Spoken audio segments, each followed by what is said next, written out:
All right, welcome back to another video, guys. In this video, I just want to touch up on trend lines. So obviously, trend lines are present in markets, right? We can see an official trend line is formed after 3 taps. Your entry should be the 3rd tap. Okay, so you have 1, 2, 3, right? So trend line starts on 2nd tap, but it's not a real trend line till 3rd tap. And then we also need some sort of confluence on the other end, right? Whether that be like a support,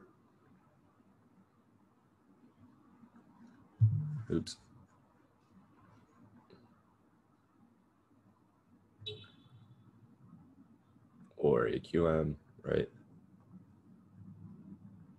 Okay, so we also have this, okay, and then we also need to make sure that our timeframes are aligned. Okay, so if we understand that, hey, we have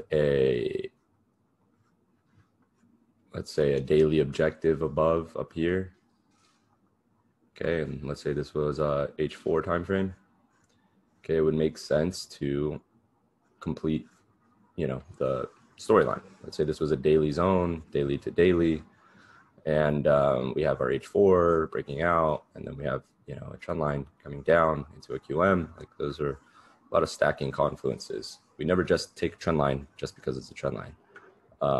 So trend line, again, is a subjective thing, but it gives us an idea of possible direction the market wants to go to. And the thing is, trend lines, they're a pattern, right? A trend line is simply a pattern. So, for example, let's go to H4.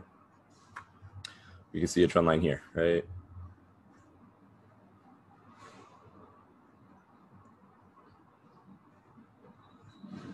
Okay, we have 1, 2, you buy on the 3rd tap, and then this thing just runs, right?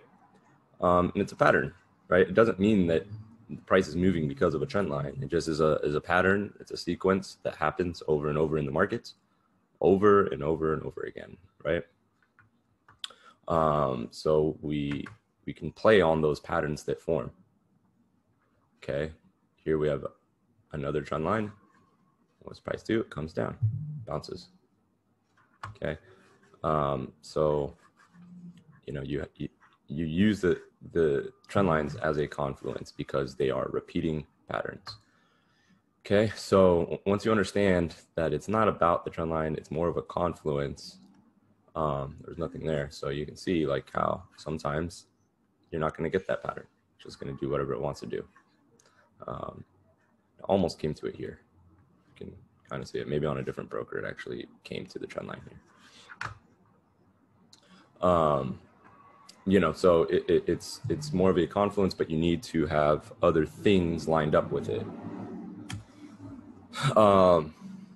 And depending on how you draw your trend lines, because like I said, it is subjective. If you're using the wicks, you should always use wicks. If you're using the body closure, you should always use the body closure. So for me, I just use the line chart and I use the closes. Okay, and that's what I stick to. I used to use the wicks, now I just use the body. So whatever it is that you choose to use, if you choose to use the wicks, always stick with the wicks. If you choose to use the body, stick with the body, and that's it.